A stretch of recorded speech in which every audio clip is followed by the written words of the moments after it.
Hello, everyone, and welcome. You might see yourself popping on screen here. Don't get intimidated. We're going to spotlight our speaker, Kelsey, in a minute. But I just want to welcome you all to the BCACC Matters of the Mind presentation. Matters of the Mind is our way of bringing mental health resources to the people of BC, and we tap on registered clinical counselors to help us do so. So today our topic is workplace wellness for leaders. I want to introduce you to our presenter, Kelsey, if you want to wave. Hi, Kelsey. Kelsey Grimm. So Kelsey is a registered clinical counselor with a master's in counseling and leadership. And she really looks to support people on their path of healing. She founded a group counseling practice called Healing Spaces. And she's passionate about psychologically safe workplaces. And this is exactly why we brought Kelsey here to talk to you today. The BCACC, as many of you know, is the Association for Clinical Counselors. Our members carry the RCC designation, which means Registered Clinical Counselor. And what that demonstrates is that our members have met the highest standards to bring safe counseling to the people of British Columbia. And I'd like to take a moment to acknowledge the lands that I'm coming from. So I'm coming from the lands of the Lekwungen speaking people, known today as the Esquimalt and Songhees Nation. And I'm recognizing that everybody's coming from many different lands throughout the province. And so I want to welcome you all. I want to thank you also for taking your evening and spending it with us today. We are recording this session, and when it's done, it will go into our bank of resources. And I think with that, I'm going to hand it over to Kelsey. Thanks so much, Kelsey, for joining us. Yeah, I'm thrilled actually to be here, and I got to bear witness to the flood of amazing questions that you all submitted when you were signing up for this course. And so I am really thrilled to hear about the level of interest, and hopefully I can at least hit on some of those pieces. There seem to be some themes, so I'll touch on that. But before I get going, I'd like to acknowledge that the unceded traditional territory that I'm on is the land of the Tsleil-Waututh, Musqueam, and Squamish Nation. I'm here in North Vancouver. And as Nikki mentioned, my name's Kelsey, and I'm super passionate about this type of work. So I do have a master's in leadership and a master's in counseling, and they go actually really, really hand in hand. They work really well together. And I'll talk a bit more about that. So I'm just going to open up my screen share. Oh, hang on one second, team. Make sure I'm on the right tab.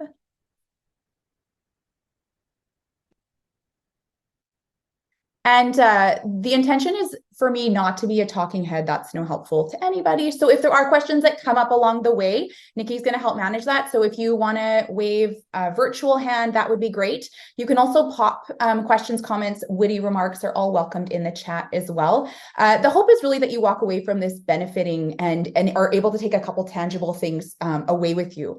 So yeah, my name's Kelsey. Like I said, I'm a counselor, but I also am passionate about leadership as well.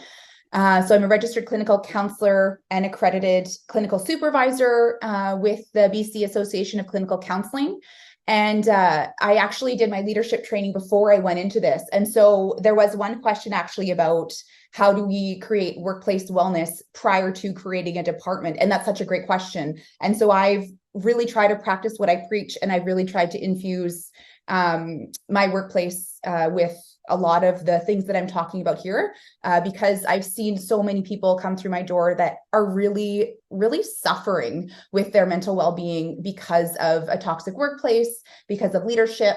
So many people leave their position of work because of management. We know these pieces. So what can leadership do to create a positive workplace that's supportive of everybody and still is able to get the tasks done? It's quite a dance.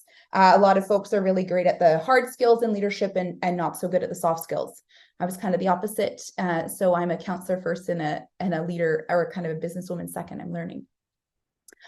So these two topics are inextricably linked: authentic leadership and psychological safety. Now, authentic leadership is that whole MO of I practice what I preach, which means that we make mistakes and we need to own them. It means that like my closet's full of like my own skeletons, and I have to know that. And I have to be honest with my team and sometimes vulnerable. But it's really about living the values that you're trying to infuse your workplace with. And then psychological safety, and that term is kind of buzzy right now. And I know WorkSafe is also using that language a lot as well. But it's really about that idea of equity versus equality, about openness, that open door policy, but really, again, practicing that, being mindful of how we're communicating with people and owning our mistakes. And so these two pieces are inextricably linked, because if we aren't doing this from the top down, the health of the people at the top is going to filter down and impact everybody depending on their role in an agency. So pop in the chat. I'm curious, how many people have a leadership role right now?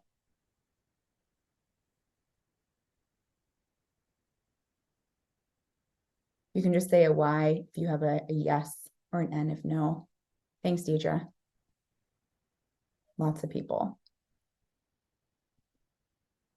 Well, hopefully, yeah, we can walk away with some benefit to you. And at the very end, I have some tangible pieces. So I'm going to be mindful of time because I really do want to get through the stuff after seeing those questions that are valuable to you all.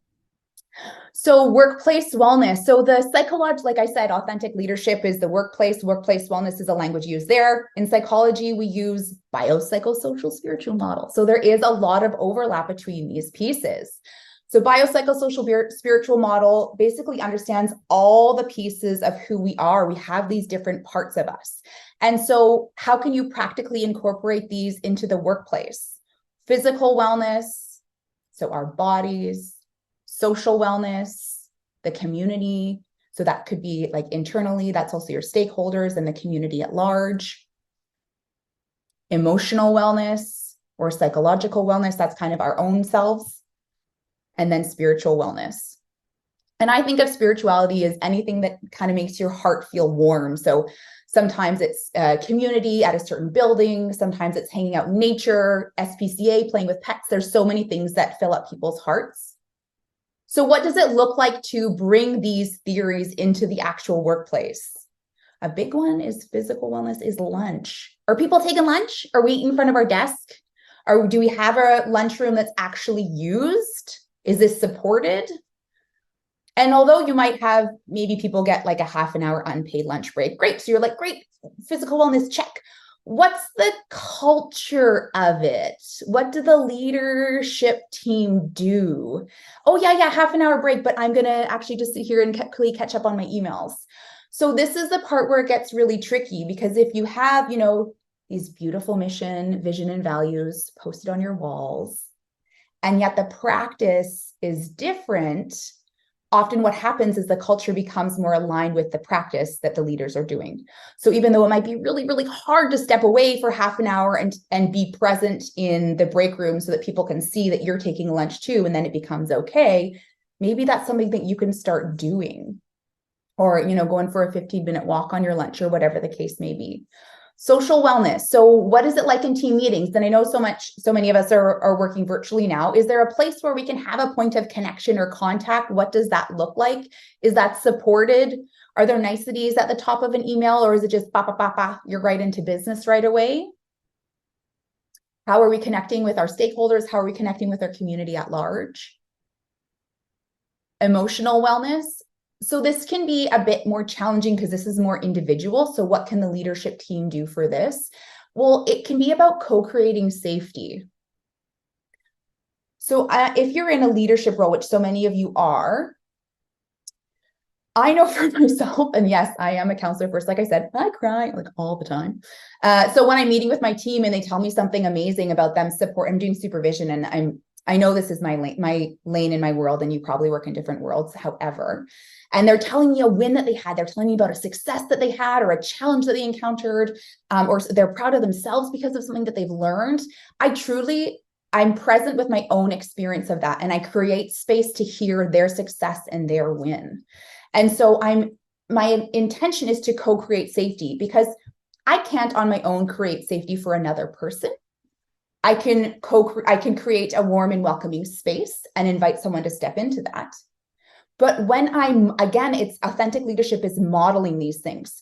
So when I am present with somebody in their difficulty or their successes or their wins, and I'm actually present with them and hearing them, and I do a little happy dance or I celebrate, which can be kind of goofy, but it feels really good. And we're also working on our social wellness because then they're feeling connected to me too. And in a team meeting as well, a part of it might be for me speaking up and sharing a difficulty that I'm having. I have 2 littles at home. I don't always get the best sleep. And sometimes I'll bring that up as the truth. Okay, I'm here, I'm present, I'm the best I can. I have my mug of coffee because, last night was a bit rough, but I'm still here. I'm showing up the best that I can. And by being honest with my own experience, it again invites that co-creation of safety for people to come forward knowing that they can be honest about where they're at. And spiritual wellness, so that's just like an openness and a fluidity, which can be really beautiful. And so that's about just understanding that folks have different ways of honoring themselves, honoring their spirituality, and being open to conversation about that. And maybe you do work in a spiritual environment as well, and then that's probably going to be really, really honed in. So that might not be as much of an area that you need to focus on. If there are any questions or comments along the way, please pop them in the chat. I know I can get really excited and geek out because I get really passionate. So I'm trying to bring it down, but I do get really excited. So just take a minute and think about what you think psychological safety is, and maybe even do a quick inquiry into your own workplace. If we think of red, yellow, green, how many people think that their workplace green, wicked in the psychological safety, they've got it? Again, just pop it in the chat, red, yellow, or green.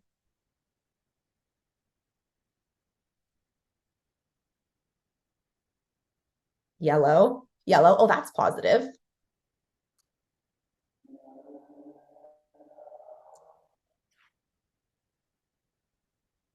So some things your agencies are already doing really well. That's really good to see. Red, yeah, Deborah, that's tricky. Some of the questions that we had coming through as well were a lot about what happens if I'm in a toxic environment? How can I let the leadership know that this is going on? How do I bring it to their attention? What do I do if I'm living in this? Well, it's really tricky again, even if the mission, vision, and values is, like I said, playfully kind of plastered on the walls of your agency, and it's not lived. That's really difficult. And I do believe that it takes one person to change the world. And I do believe that person has to work really, really hard. So at what cost is kind of the question where I'm going with that. So we can definitely bring things to people's attention. However, is there a willingness to receive it? And if the questions are, how do I let leadership know that this is a toxic work environment? How do I let leaders know that the leadership team aren't creating psychological safety? They might not be in a place where they're able to see that, or that is on their radar or within their values. So that might be a time for maybe you to assess, okay, I would love for this workplace to become all of these wonderful things, and I want them to be yellow or green in psychological safety. However, right now we're living in the red world. And given who the leadership team is that a realistic change that I can expect, within 3 to 5 years or whatever the case may be? And what is the impact going to be on me? And this is where it's really important. This is where we talk about the impact on people. So workplace wellness and psychological safety, they do really matter. If we're looking at from kind of the hard skills lens, productivity, employee retention, really, really important. That soft lens, where soft skills, team bonding is really important. But of course, we're all here because this is run by a team of counselors. Mental wellness is also really important. 20% of the workplace of folks that are off of LTD, long-term disability, 20% of them are because of psychological difficulties. I would argue that that's probably very, very, again, underreported. Lots of people are struggling with psychological difficulties and kind of cited as something different. But 20%. So that number, even if that is the number, that is still quite high. And it does matter. It matters if we're talking about productivity, absenteeism, presenteeism, all of those pieces. It matters if we're thinking about the psychological wellness of our world. It matters if we're thinking about our community, and it matters if we're thinking about ourselves. And the amount of people that come in, and it's tricky because it can be kind of the practice. Oh, well, it's just the practice that, yeah, I work till 8 p.m. Oh, it's just the practice that if I don't, I might lose my position, or what happens if, or there's layoffs, all of these kind of fear mentalities that are going on and just kind of swimming around the workplace. They're kind of a little bit more invisible and harder to see, but all of those pieces as well speak to the psychological wellness of a workplace. So some are a little bit more obvious, like bullying and harassment, but some can be a little bit harder to see, if that makes any sense. I did get a question actually that came through asking about bullying and harassment. I'll just take a moment right now to speak to that. The question was specific about within the leadership team. So this again is where it gets really tricky. If this is happening from the leadership team and they maybe don't see that that's the case, or their beliefs are maybe different from, what we would want them to be in terms of like thinking about psychological safety, there needs to maybe be a pause to reflect on who those folks are and how they're leading the team, and if they do align with these values of creating like workplace wellness and psychological safety. Because if that's the case and they are the leadership team and they aren't open to conversation, when I talked about psychological safety, I was talking about the co-creation or emotional safety, co-creation of safety. If the leadership team isn't in a position or they don't value co-creating safety, there isn't going to be space for that conversation, likely. So even if we bring it up to them, and we do have my team, my counseling team has loads of people that come in through WorkSafe that are citing bullying and harassment. And when we're exploring the graduated return to work plan, it's really, really hard because the workplace hasn't changed. And so their psychological injuries are likely to continue because they're going back to exactly the same situation. Paul's talking about the word intimidation. Paul, do you want to pop on and elaborate on that a little bit?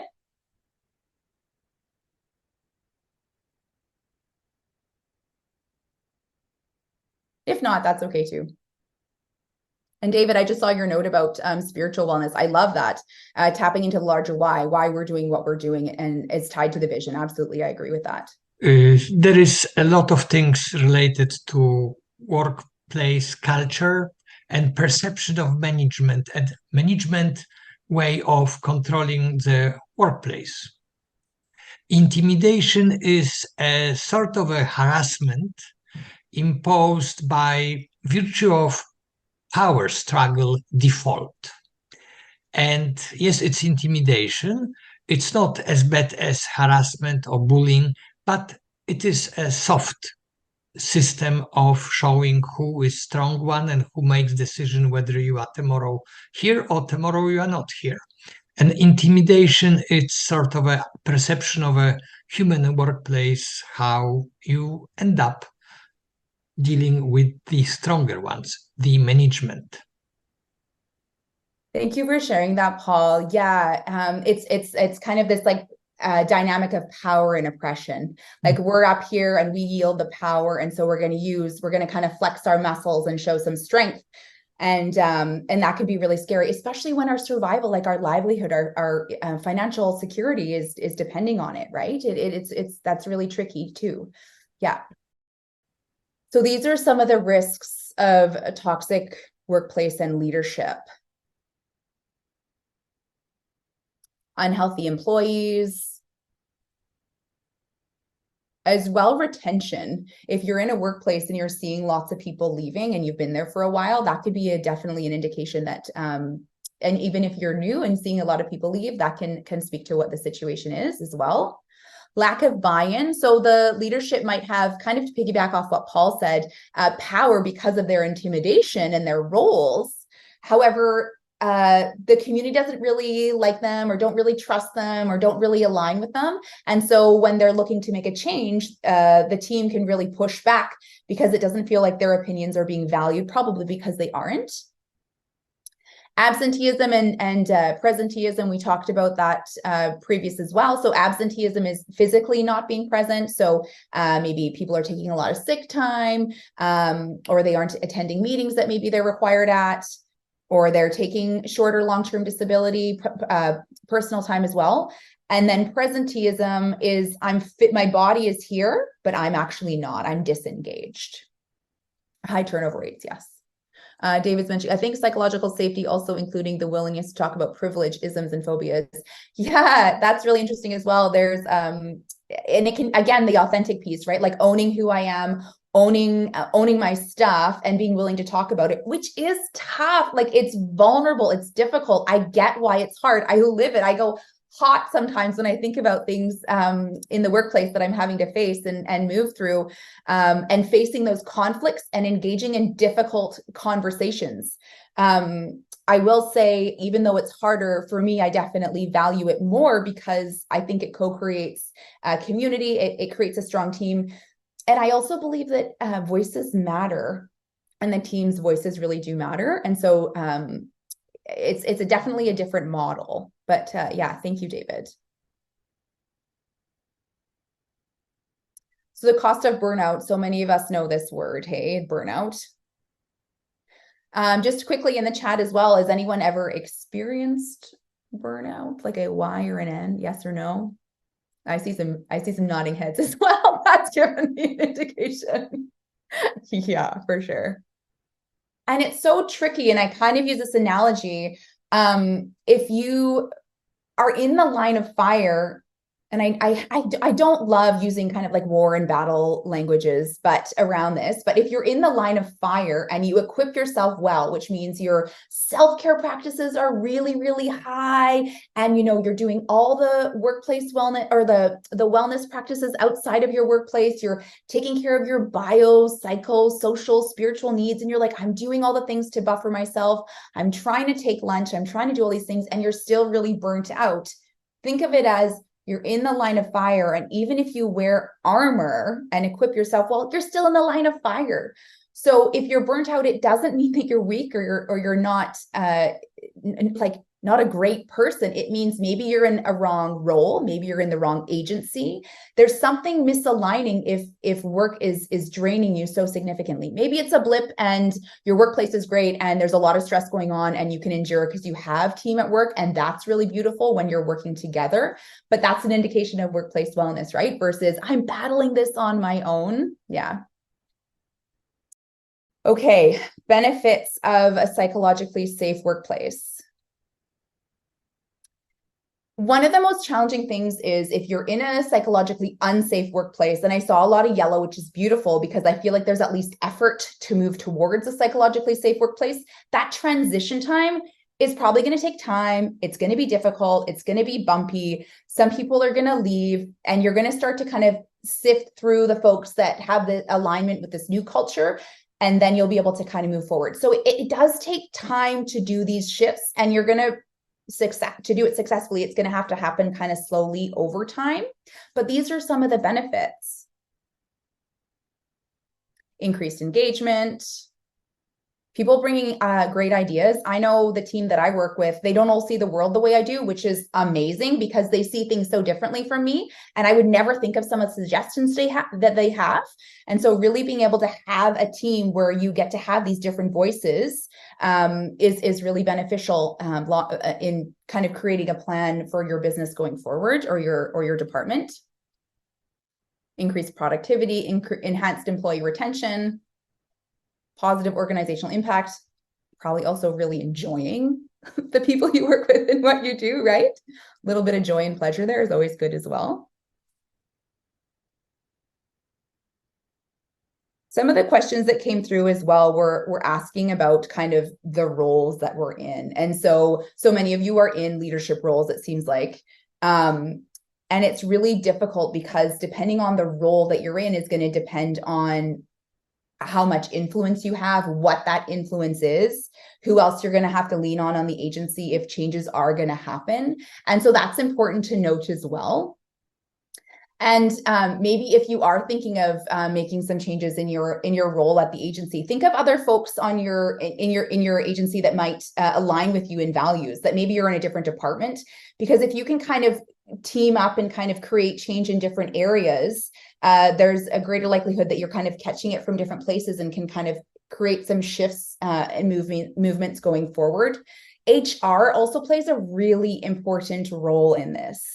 If we have an HR team and people don't feel safe with them, that's going to be really problematic. Other concerns I've had from people before is that HR is too kind of closely aligned with the leadership team. And then there isn't that sense of safety. If I say something to them, it's going to go back to leadership team, or they're going to ally with the leadership team over what I say. And that can be really difficult to not have kind of that separation for the HR team, because the intention is that they are supporting the employees, the staff, right? So we want to be really mindful of the culture within the HR team or within the HR person for sure. And Kelsey, I've got a question that came in the chat. How can employees address covert passive-aggressive messaging from leadership, such as being disapproving of associates who are leaving work on time as opposed to staying overtime or taking vacation time without fearing backlash? That is really difficult, isn't it? Yeah. Especially like you say, when it's covert and passive aggressive messaging. I would encourage you to consider what a conversation with that person, like a private conversation with the leadership person, would be. Potentially speaking with HR and having them present as well as a third party might be something to consider. If you're part of a union, you can think about a union rep as well. The intention behind having a union person or an HR, or potentially both, there is a bit more neutrality, so that there's eyes on the situation, but that there's the tone shifts when we have eyes on. So if that feels accessible to you, if it feels like an option for you to consider, that might be the way to go, because it can be really difficult to have that conversation without that support. Yeah. If you are, go ahead. Nope. No, you finish off and then I'll finish. I was just going to say, if you are going to go in and have that conversation, I would also encourage you to have it face-to-face or virtual face-to-face if possible. And also go in having already thought about the things that you want to say. Where it gets more challenging is if there isn't a space to be heard from the leadership team, it can be really frustrating, and our anger can increase. And so trying to check those pieces before you go in, and going in and really being honest about your experience, and then also about a change that you would like to see. Because if we're asking for, if we're speaking to a difficulty and we don't have any kind of like actionable items, it's going to be really hard for the leadership team to know how to do it differently. What were you going to say, Nikki? Well, what I was going to say is I really put you on the spot there, because we're here talking about leadership. And so I do want to just plug the fact that we are having a complimentary Matters of the Mind in a few weeks, which really talks about being in a complex working environment. So I'm going to rein back my questions. No, that's okay. Zakia is actually running that one. She's a colleague of mine as well, and she's fantastic. She'll speak to, what it's like as staff in an agency that's really unhealthy, whereas the intention here is to speak to more the leadership team. But important as well. There's going to be overlap for sure, so it's important to consider. It is just difficult because if we think about communication, it's two ways. So if we're going, okay, this doesn't feel good to me, this feels passive aggressive, this feels yucky, I don't feel valued, I don't feel heard. And we're going to the leadership team to say that, but they aren't in a position to be willing to hear it, then what's going to happen is this. And then the other difficulties that can come up, and I don't want to say that this will come up, however, sometimes what can happen is a little bit more passive aggressive nature can come up from the leadership team, and people can start to feel targeted. We've got Michael has his hand raised over there. Feel free to unmute, Michael. No, I was just going to say whether, so even though we have a lot of leaders on the call, but even as leaders, we report to somebody as well, right? I report to the board. So if people start pointing to, oh, you're leaving too early or you're not, I refocus people on the goals and how I'm achieving the goals. The fact that I'm leaving early or whatever doesn't matter. Because at the end of the day, if they are good leaders, they should really focus on where we're heading as opposed to, my work habit or whether I'm leaving early one day or whatever. Great. And we've got Mabel. Hi, yes, thank you. That was my question about, I do have I'm also a counselor, and I have a client who's experiencing this issue. And she works in a very large corporation, and they're actually very performance focused, and the problem, and thanks, Michael, for your point, but just to respond to that is that, and what if the performance goals are also unrealistic, and the only way you can actually achieve those performance goals is to work overtime, is to work to the point of burnout, is the only solution to that, leaving the workplace, or how can you address that without experiencing kind of criticism for being too laid back at work, or not performing compared to your other colleagues who are also working really hard in this culture of just overperforming.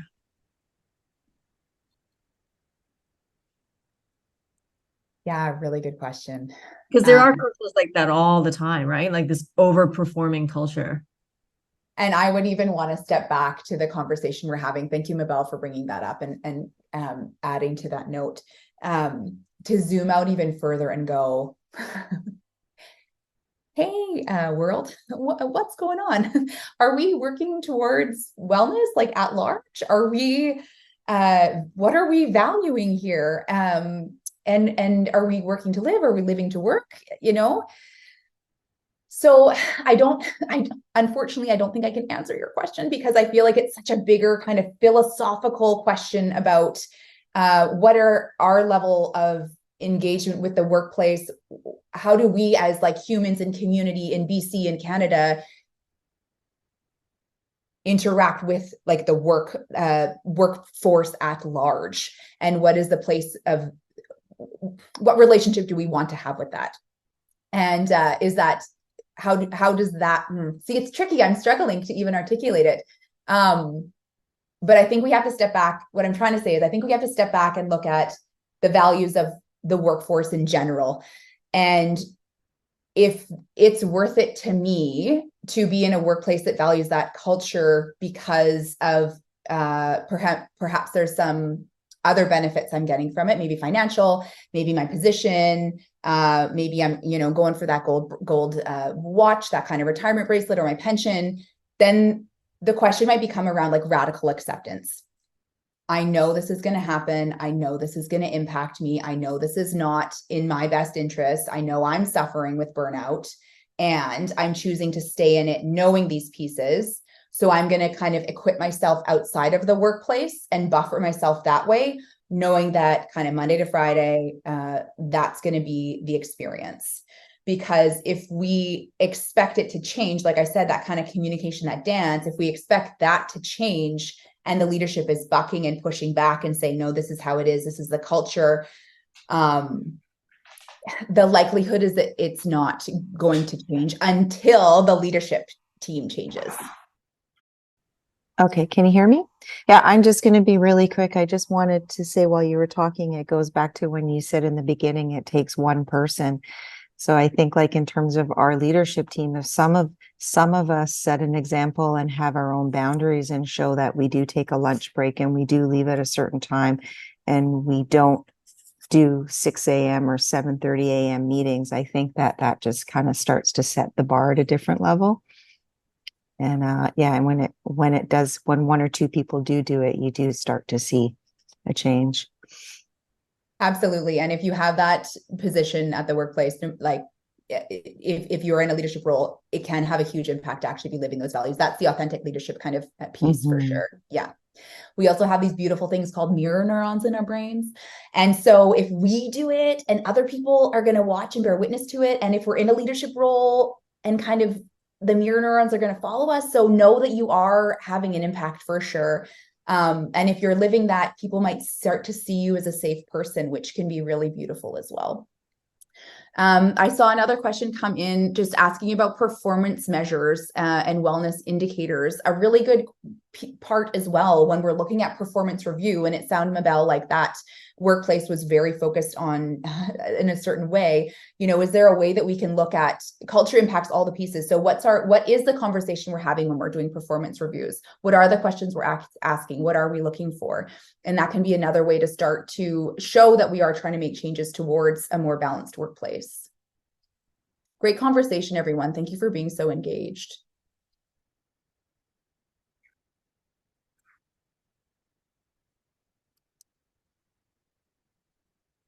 So there's a lot here that's written and a lot that's unwritten. The micromanagement can be really tricky because we want to make sure that the leadership team, if you're hiring someone and they're new in the role, it's important that they're doing that piece, and there's going to be questions along the way, and we want to have eyes on, and we want to have trust. However, again, if the culture is that the leadership team is micromanaging and checking, kind of as Michael had spoken to, did you take your lunch break? You didn't take your lunch break. You left 5 minutes early. You should be arriving 15 minutes early. It gets really kind of sticky and it feels kind of yucky. I can even feel my hackles coming up as I say that. And so it's this dance. We want to be present as leaders and checking in and making sure people are supported. And we also want to give them space. And the beautiful thing is, if we do give them space, watch them fly. Things can happen that we can never have anticipated. People are brilliant and beautiful and resilient. And I found myself, when people join my team, I transparently say in every onboarding meeting, I'm really bad at micromanaging. It's not what I do. I'm here if you have questions, and I absolutely will check in. And some people don't know what to do at the beginning because they're so used to the culture of being micromanaged and having to check in and ask. And leadership, horizontal leadership, I don't know if, I think having some hierarchy is important. Kind of as Michael said too as well, even leaders have people that they report to, and even stakeholders, right? Our community at large. It's important that we all have accountability buddies, that we have support. But we just want to be mindful of creating opportunity for people to bring all of their brilliance to their position, which can be sometimes a leap of faith. But if you do great onboarding and great hiring and great recruitment, that can help take care of those pieces as well.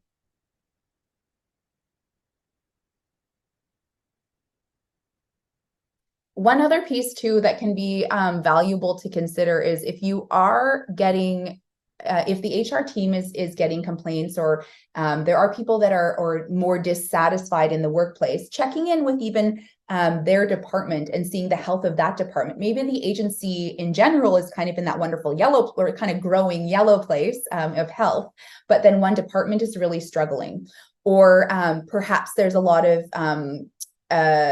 complaints coming in from one department, or a kind of disgruntled folks. And then it might also be an opportunity to check in and say, okay, we think that we're kind of doing yellow and we're growing in our psychological safety in our workplace, but we're getting a lot of feedback from this area. Maybe that's an area we can focus in on and check in on. And that's again where the authentic leadership comes in, where we're willing to open up and grow and learn as well, which is difficult and vulnerable. And it's a lot easier to say, nope, that's going on over there. I'm blaming over there. But when we do open up the opportunity to learn and grow, that will for sure filter down and throughout the agency. And so other people will be willing to do that too. What a different slide, hey? Doesn't it seem so warm and fuzzy over here?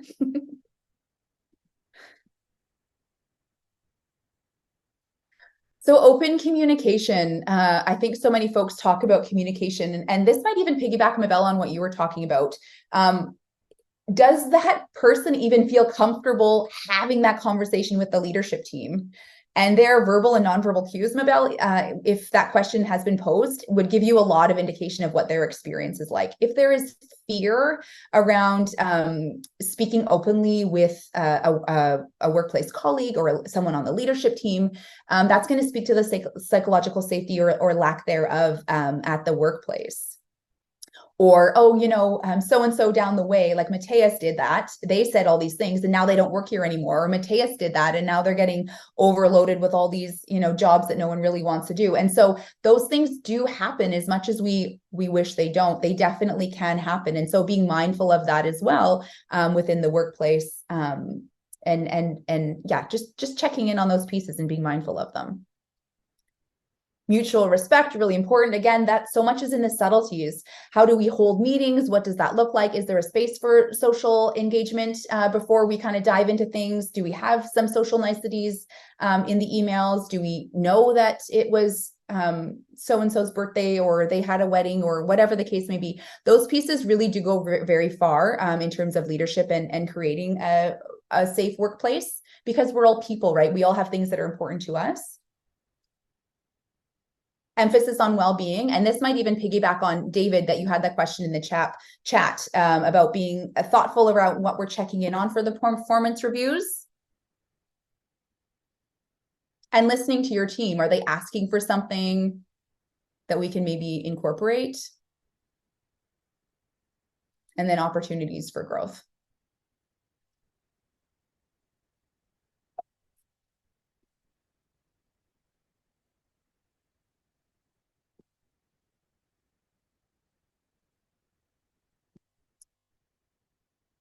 So leadership involvement it's kind of a two-way street here, right? We want to share with our team and we want that communication to go back and forth. So when we talk about horizontal hierarchy, it's a little bit difficult to run a bigger organization with horizontal hierarchy. We do need to have some structure.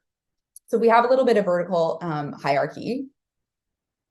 I think that might be the opposite of it. I'm not exactly sure. Do we have some vertical hierarchy? We're going to have communication. Sorry, my screen's going funny on here. We're going to have some communication that goes back and forth, but we need those lines of communication to be open, both directions. So that's really, really important. So again, there were a lot of questions about what does this look like practically? It might look like really silly little things. Well, not silly. That's not what I mean, but they might look like very small pieces. So I'll give an example. We have, I ran a clinical practice and the sofas were getting a little bit tired. I don't notice those types of things. I just don't. And so someone said, hey, can we have the sofa steam cleaned? And I'm like, oh, what a great idea. So again, that's the communication that goes back and forth. It doesn't always need to be earth shattering or take up a whole bunch of time, energy, reviewing policies. It doesn't always have to be that complicated, but it's about ensuring that people can come forward and share those things with you and that you're responding to them in a timely manner. Oh, that's not a value of mine. I don't even notice the sofas are tired. We're fine. Like, let's just keep going. That's a very different response to, oh, great. I'm so glad you raised that. Thank you. I didn't notice that. What can we do going forward? So and again, I'm using that example because it's really little, but about creating opportunities to listen when ideas are shared. Trainings. So there's a lot of leadership trainings out there. And there's a lot of books out there and all of those pieces. So if you're on a leadership team, take those opportunities to grow, to learn. If there's training and funding for that, definitely something to worth exploring. Agency that I really like is called the Center for Creative Leadership. I'll put that URL here. I have it linked to a great, or what I think is a great, where did everybody go? Here we are.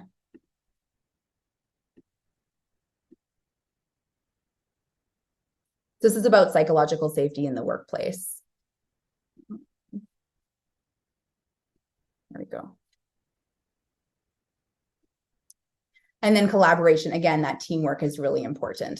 And team days, what is the culture of your agency for team days? People roll their eyes and go, oh, okay, I'm going to go have dinner with everyone. Or people are like excited genuinely to come together and to experience something together. Those are really valuable as well, opportunities to create strength. There's some really cool opportunities out there in terms of team building. And if there's trust involved and challenge and difficulty in coming together, that's so separate from the workplace, it can be really neat to learn about what people shine in different areas. Really, really cool. Like high ropes course is something I advocate for. I think high ropes courses are really cool to stretch people outside of their comfort zones and really big team, build team. I love what Carol said too. When training is provided, follow-up is important. Don't just provide and think the job is done. Absolutely. And I think that's a dance in leadership as well, about I'm going to provide the training and I'm going to support you, but how do I do that in a way not to micromanage? And that can be a tricky dance on the leadership team. Providing opportunities for check-ins can be great, especially when you're onboarding somebody new or providing a training. But it can be a finesse to that, to try to figure it out. And it will probably be different for every person that you're onboarding or hiring too. Everyone has different needs. And so being willing to be flexible is great as well. So I've talked a lot about authentic leadership. I really think it's invaluable to consider that. And a part of that even might be starting with, well, what does that even mean to me? What is it for me to be authentic? Maybe opportunity for you to explore your own values, and then values guided actions, which are meaning that your actions are aligned with your values. So what would that look like? So if you have the opportunity to deep dive into maybe personally that for yourself, what are my values and how can I live them at the workplace? And maybe that's an opportunity for team building as well. If you look at those beautiful mission, vision, and values on the wall and think about, okay, this is a value, but how can I actually live that? And I would encourage you to consider the subtle ways as well, making sure you're leaving on time, as Dee mentioned before, or that you're having that lunch break. Those pieces do go a very far way.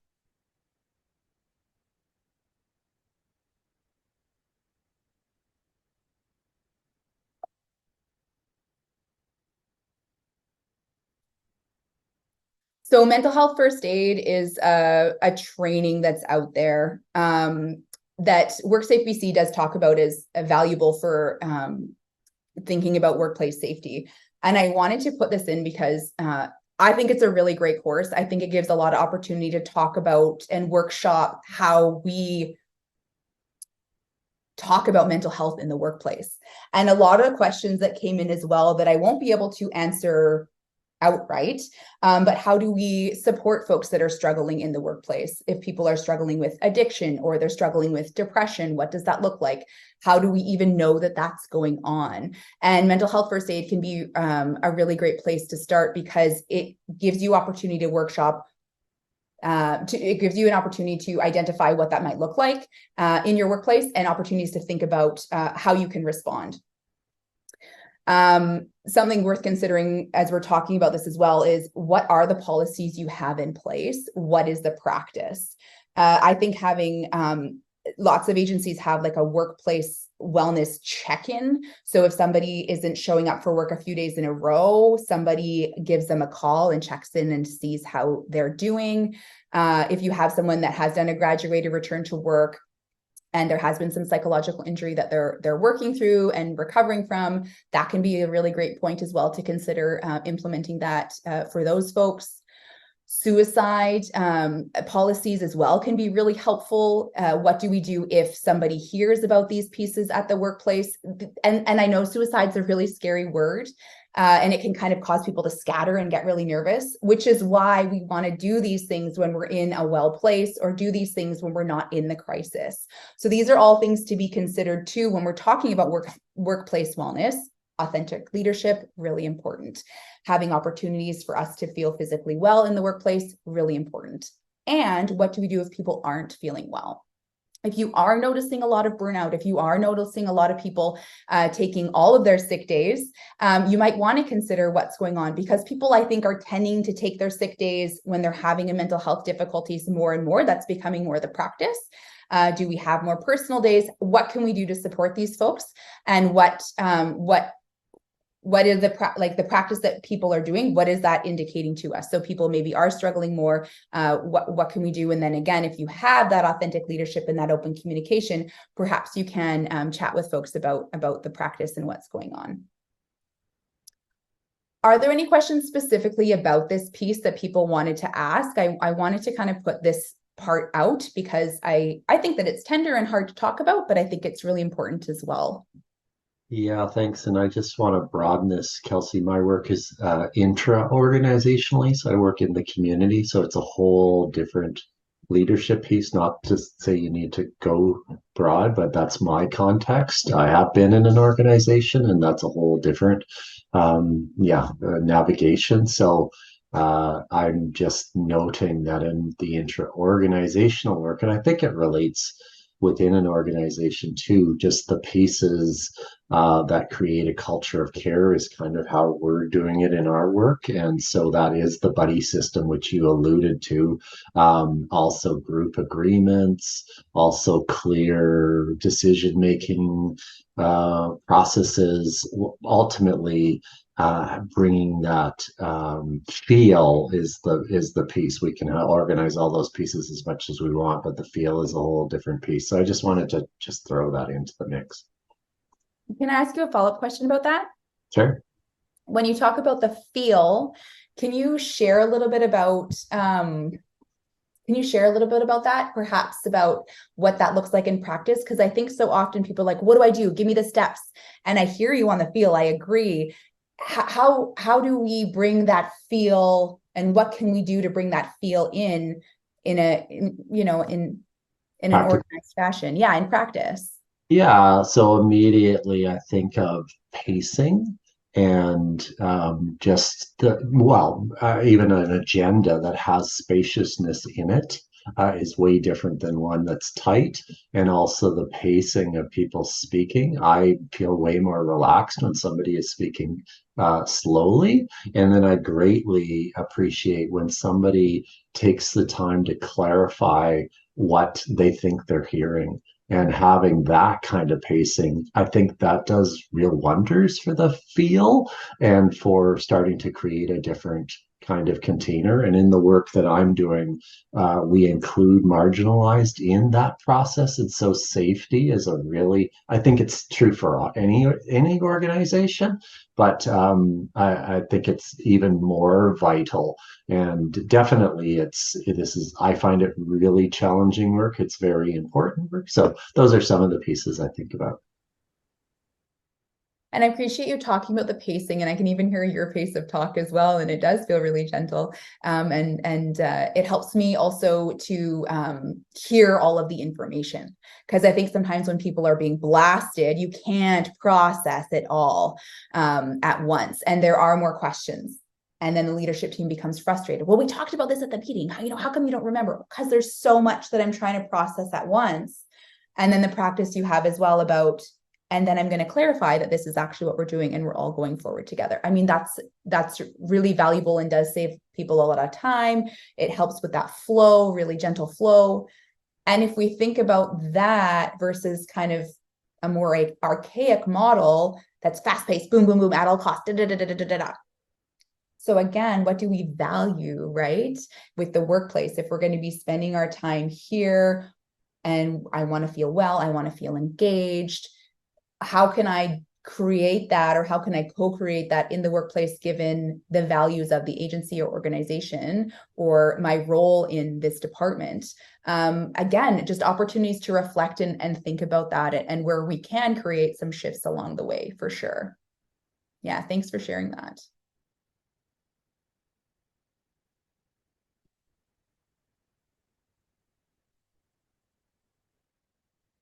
Okay, for all you folks that do want some practical steps.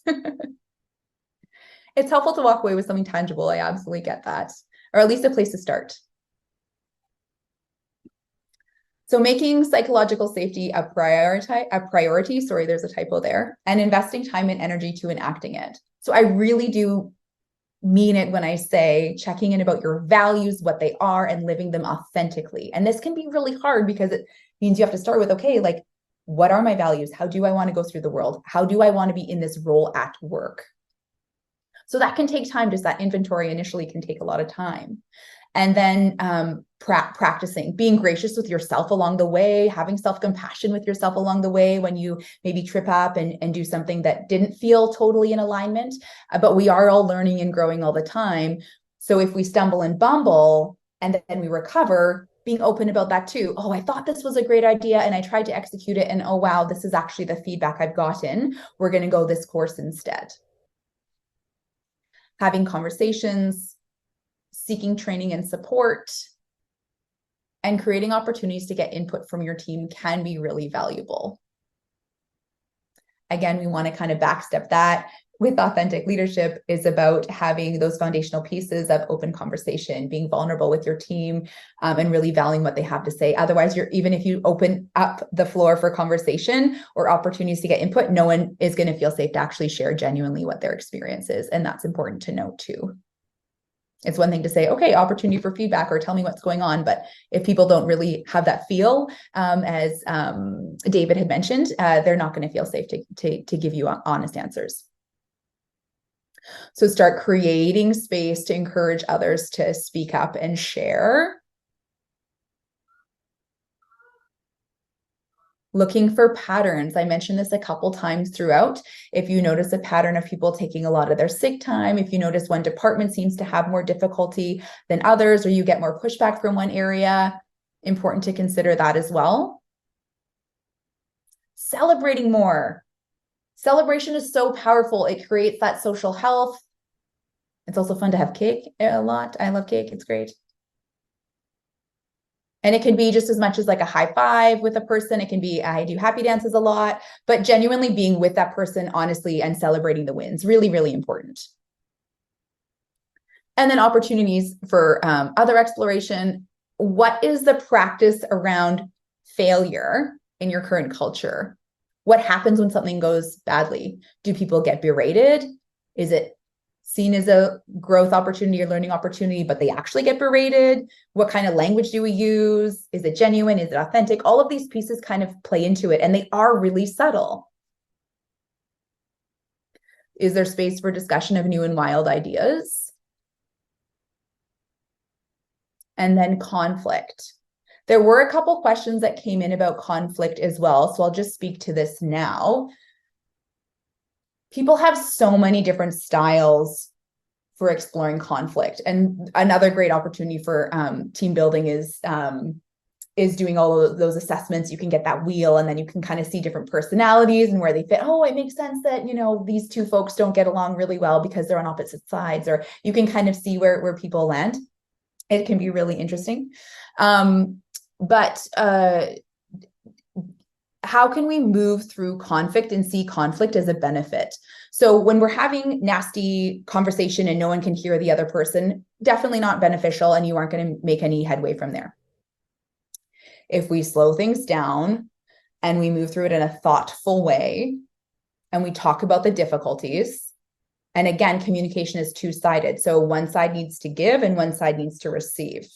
And then opportunity for the other side to give and the other side to receive. So it does have to be two ways. So two folks, or the departments or whoever is in conflict, need to have an opportunity to come together and really talk about these difficulties along the way.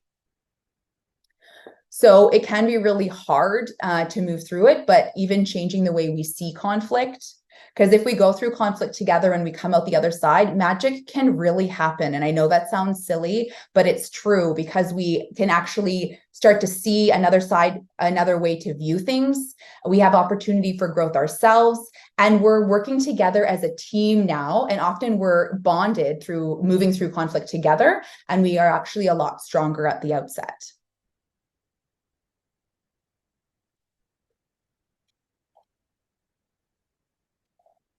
There are lots of resources out there, like I mentioned.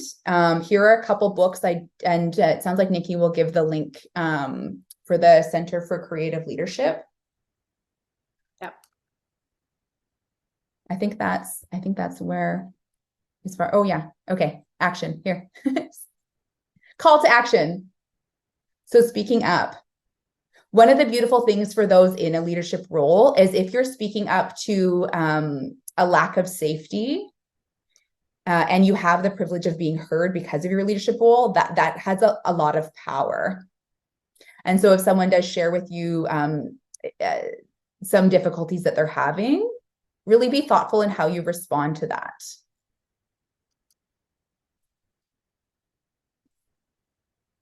And then finding opportunities to involve, some people are on health and safety committees, so bringing mental wellness into that as well, as opposed to just physical wellness, talking about different committees and really actioning them as well are lots of opportunities and ways to create change.